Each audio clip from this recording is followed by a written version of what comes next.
Ya ustedes saben por qué somos diversidad divertida, información sin sufrición. Ahora nos vamos. Fíjense ustedes que salimos de Twitter, anduvimos por Tokio, anduvimos por la República Dominicana con el tema del señor Botello. Estuvimos en España también. Ya fuimos a España. Ahora nos vamos para los Estados Unidos con la cotidianidad norteamericana. ¿Qué está pasando en el Coloso del Norte? Con un Pou que verdaderamente vale la pena. El mejor colaborador de este programa. ¡Bravo, mi amigo! Rodolfo, sí, pero para que Rodolfo no se lleve, es el mejor, no porque es el mejor, sino porque lleva el apellido Pou. Para que estemos claros. Rodolfo, bienvenido, ¿cómo andamos? Muy bien, muy bien. Placer de escucharte de nuevo. Sé que estaba la semana pasada fuera, pero bueno, gracias por permitirme, ¿verdad?, este espacio y el regocijo que siento cada vez que me estimulan como parte del equipo. Me siento, aún no estando en cabina, que siempre he estado ahí presente. Gracias tanto por permitirme ser parte de esta experiencia. Rodolfo, ¿cómo andan los países? ¿Cómo andamos? Noticias de última semana. La última semana dije que cuando hay silencio en la Casa Blanca o en Washington es porque negociaciones se están llevando a cabo, ya sea en el orden diplomático, ya sea en el orden de gabinete o en este caso de políticas sociales o gubernamentales, y vimos que los resultados han sido favorables con, si se quiere, la primera presentación del texto de lo que es el acuerdo de infraestructura entre la Casa Blanca y el Senado en esta ocasión, ¿verdad? Encabezada por 10 senadores bipartidistas del Partido Demócrata y Republicano, pero también, sobre todo, por los senadores 22. Me está entrando un sonido, creo que el señor Raúl. Rodolfo, párate un momentito, que hubo una interferencia con otro invitado. Que está en stand-by en Zoom. Comienza, hazte de cuenta que no hicimos nada y comencemos a hacer algo. Rodolfo Pou, desde los Estados Unidos. Muchas gracias por la invitación y por permitirme ser parte de este equipo. Decía la semana pasada, Charlie, que cuando hay silencio en Washington es porque negociaciones se están llevando a cabo.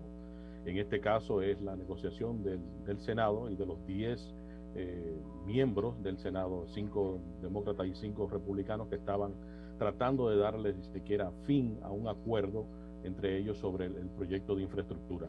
Y parece que llegaron a ese acuerdo el fin de semana con un documento de 2.700 páginas que fija que por los próximos 5 años se va a aprobar el capitalizar, si se quiere, un proyecto de ley en infraestructura de más de 550,000 millones de dólares. Ahí habrán partidas destinadas a la infraestructura típica, es decir, de puentes y carreteras, unos 110,000 millones. Por igual, 17,000 millones irán a proyectos más complejos que requiere la Casa Blanca, que tienen que ver con la inclusión si se quiere, de sectores que no son parte de las grandes ciudades, sino que se sienten un poco aislados. Recuerdo la época cuando decían que Villa Altagracia, en la nueva carretera, había votado el pueblo y cómo eso impactó económicamente. Parte de esos fondos van a estar destinados al transporte, a la seguridad del transporte. Otras van a estar destinadas incluso a los vehículos eléctricos. En fin, es un paquete bastante robusto. No era el que quería el presidente y no me sorprende tampoco si en los próximos meses el presidente intenta hacer el proyecto complementario para finalmente conseguir todo lo que quería. Rodolfo, adelante. Explícame ese fenómeno. Tú hablabas el otro día del fenómeno Trump y de parte, digamos, del diseño de su estrategia de cara a comenzar a recaudar recursos temprano. Sí. Bueno, pues ya el hombre aparece, se habla de una recaudación cercana a los 100 millones de dólares.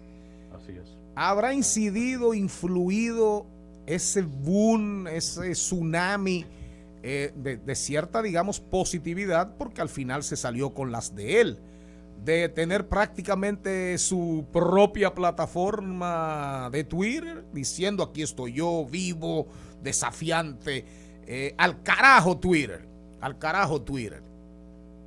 ¿Qué tú Mira, crees? esto es un país de novedades y al igual que en Dominicana, las cosas que parecen ser tendencia hoy, dentro de 15 días ya no lo son. Pero sí enfaticé hace unos meses atrás que él había creado un PAC, que es una forma legal de tu poder postularte para algo sin necesariamente postularte, ¿verdad? Y es para la recaudación de fondos, para permitir la recaudación de fondos a través de un movimiento político.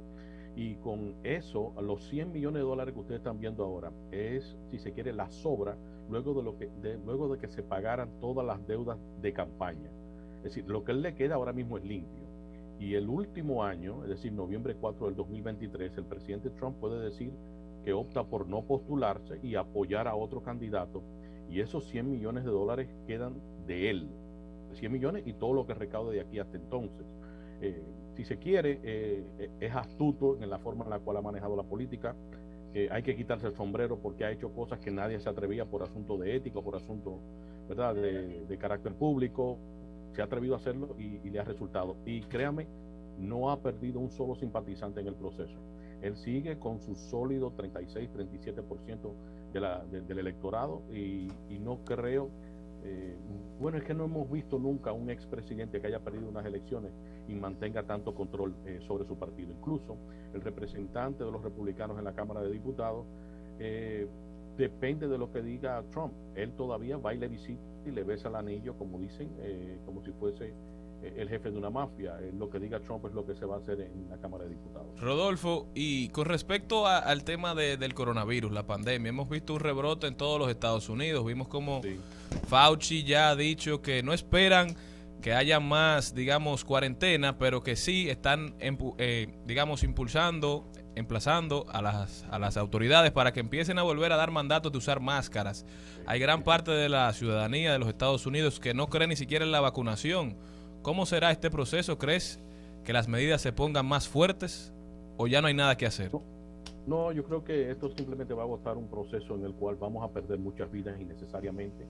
Esto se politizó con el asunto de la mascarilla primero y posteriormente, a pesar de que era un estímulo político para la campaña de Trump, el hecho de que en un año se crearan vacunas estimuladas económicamente por, si se quiere, por el gobierno de él en su momento, y posterior a él perder las elecciones fue todo lo contrario. Ya se desestimaba la importancia de la vacuna y se reclamaba más bien como una especie de derecho personal o individual que posee cada americano sobre si decide ponerse una vacuna o no. El asunto es que hay una gran contradicción entre el sector político y la realidad que vive el pueblo de los Estados Unidos, cualquiera de los que vivimos acá, y es que nosotros todos somos vacunados a la edad de 6 años con más de 10 vacunas, y todo el que entra a este país tiene que tener y mostrar una serie de vacunas para entrar aquí.